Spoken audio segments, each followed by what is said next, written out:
Bon, ok, aujourd'hui je suis à Valenton pour essayer le millésime 2025 de la Honda Transalp 750, plus rarement appelée Honda XL 750. Ici, elle est dans une livrée noire à jantes dorées, ce qui est purement magnifique comme résultat. Et on va y aller très vite pour la fiche technique. À l'avant, on a une jante de 21 pouces avec un Dunlop Trailmax Mix Tour en 90 de large, monté sur des jantes à rayons périmétriques. C'est donc un pneu tubeless, deux disques de 310 mm de diamètre avec des étriers Nissin, deux pistons montés en position radiale sur une fourche inversée.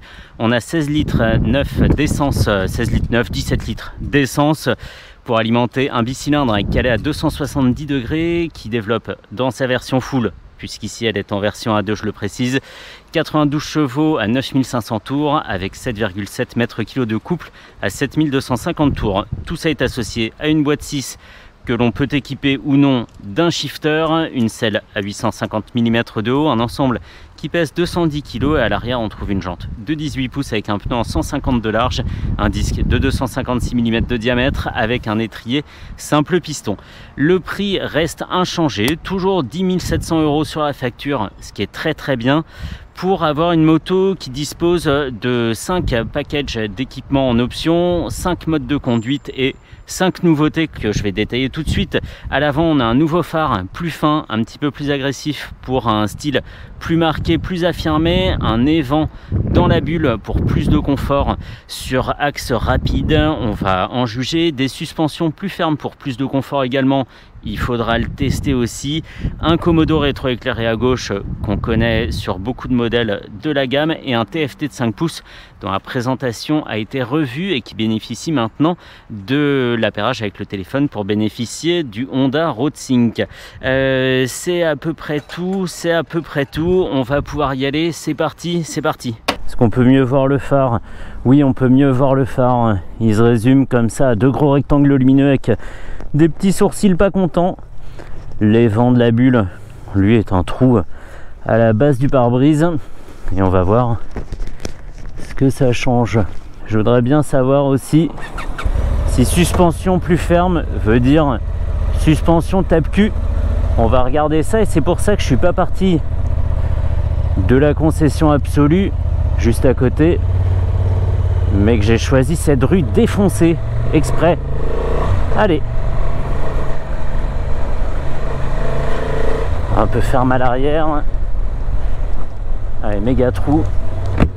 Ok. Je prends les ralentisseurs tellement vite que ma visière se ferme toute seule. Ouais, c'est comme ça qu'il faut faire. Parfait. Et à l'avant ça pompe quasiment pas. Très bien. Très bien. C'est un point que je vais continuer à surveiller tout au long de l'essai. Et je vais aussi regarder à quel moment la puissance s'évanouit sur cette version A2.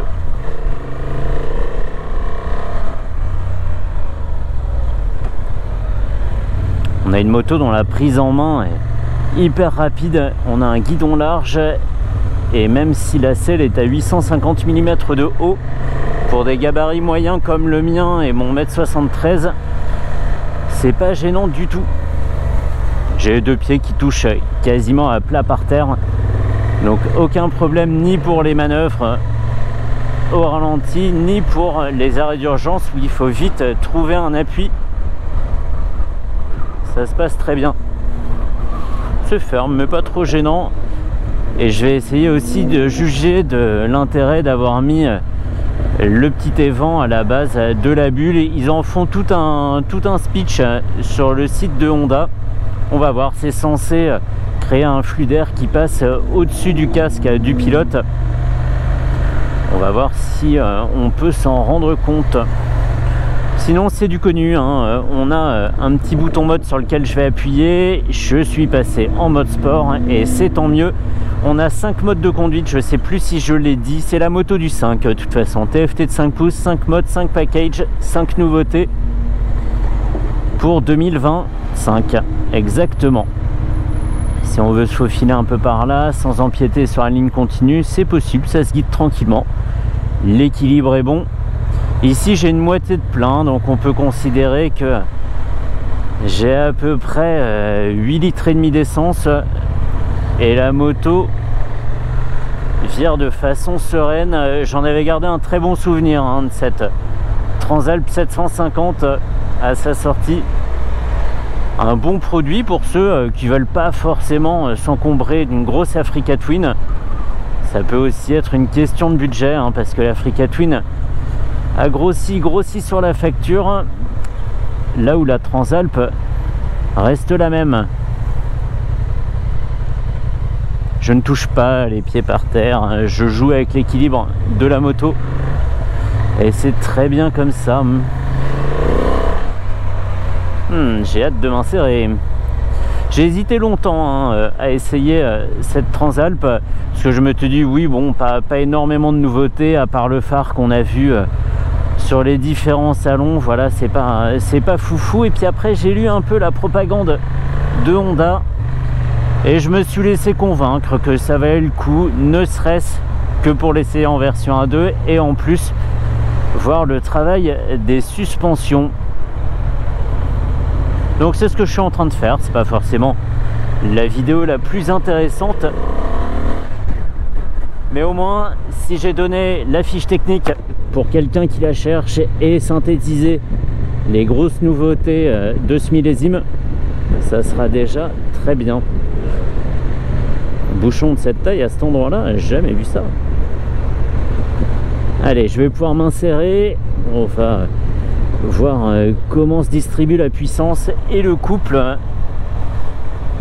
et aussi comment est la protection à allure plus soutenue. Allez, je fais une coupe dans le montage parce que j'arrive plus à meubler là. Allez, on va pouvoir s'insérer. Seconde.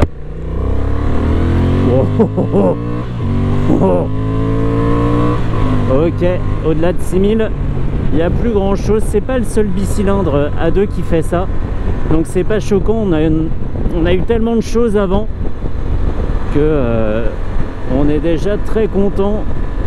C'est exactement comme ça qu'il faut distribuer la puissance. C'est moi qui siffle comme ça? C'est la bulle?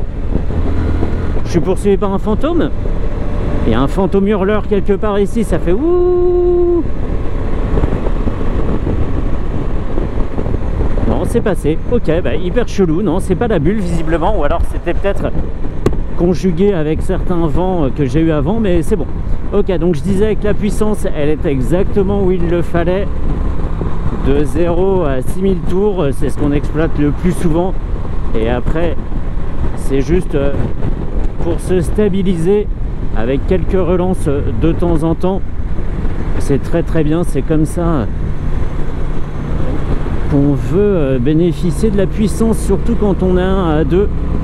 C'est dommage d'avoir rien dans le sac, mais là c'est parfait et ça resiffle et je sais pas pourquoi. Non, là ça s'est arrêté. Ok. Ah, je suis peut-être vraiment poursuivi par des fantômes, hein. Fantômes des youtubeurs passés, c'est possible.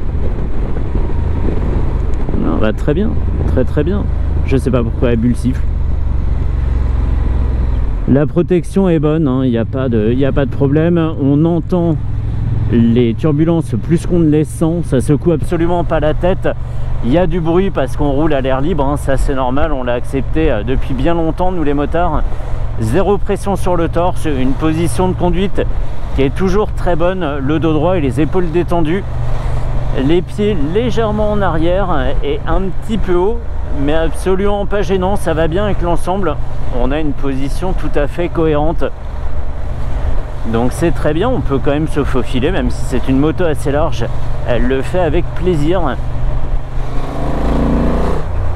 Et du couple, même sans avoir à tricoter de la boîte, on a quand même de la ressource, donc c'est très bien. J'essaie vraiment de mettre le plus possible dans l'esprit d'un permis A2 qui aurait obtenu son sésame il n'y a pas très longtemps, qui se serait fait plaisir pour 10 700 € et qui découvrirait comme ça les sensations de la moto.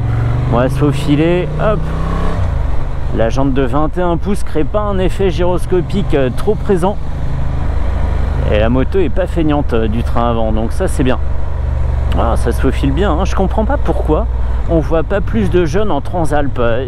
On voit énormément de jeunes ici, en tout cas en Tracer 7, très peu en Transalp. Je sais pas pourquoi, parce qu'elle a un look terrible cette bécane, et ça permettrait de varier un petit peu le paysage motocycliste. Ce serait très bien s'il y avait un peu moins cette hégémonie des Tracer 7. Bref, très bien. Le seul petit reproche que je pourrais lui faire, d'autant plus quand elle est en noir ici, c'est que tout l'environnement sous les yeux, tout ce qui entoure le compteur est noir, en plastique noir, avec très peu de textures différentes. Il y a une sorte de grain ici, un peu moins là, bon bref, tout ça fait très dur à l'œil. C'est un peu cheapos et c'est dommage, sachant que Honda sait très bien faire, varier les textures, rendre tout ça un petit peu plus léger même quand c'est monochrome.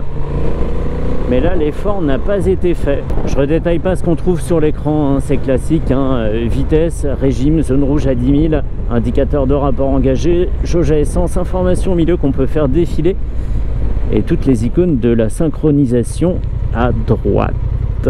Très bien, très bien. Et ce petit commodo rétroéclairé qui s'est généralisé, et c'est très bien comme ça. À droite, c'est très simple, démarreur, coupe-circuit et bouton de warning. Comment ça, on dit warning? Ah ok, bon, très bien, ça me va aussi. Donc voilà, c'était rapide, j'espère que ça a été le plus synthétique possible pour les nouveautés de cette Honda XL 750 2025. Toujours le même bon produit qui s'améliore avec le temps sans qu'on en ait à payer le prix, donc ça c'est cool. Franchement, il y a des constructeurs qui devraient prendre exemple. Ça montre aussi aux autres que c'est possible de ne pas faire grossir la facture en même temps que les options ou autres équipements, et c'est très bien comme ça. Bravo Honda.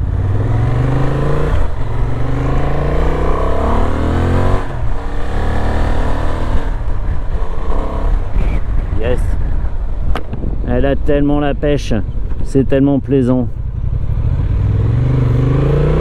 Ah, je serais bien allé en forêt avec, punaise. Et ben ça serait une prochaine fois. Elle me fait un peu peur en emmener en tout terrain à cause de la peinture noire brillant. C'est trop fragile. La moindre ronce aurait raison du beau vernis. Donc on en reste là. 3, allez, troisième.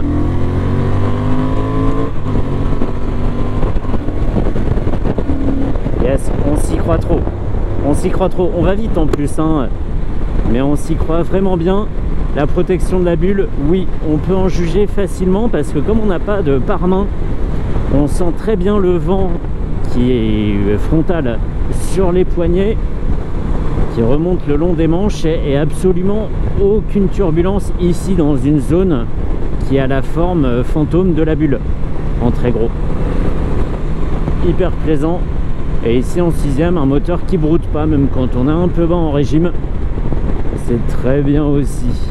Allez, on va pouvoir en rester là. Je retourne chez Absolu Moto rendre sa Transalp à Nicolas. Merci à lui pour le prêt de la machine. C'est toujours un plaisir. Et elle a bien fait son boulot. Elle m'a bien convaincu que ça valait le coup de l'essayer à nouveau.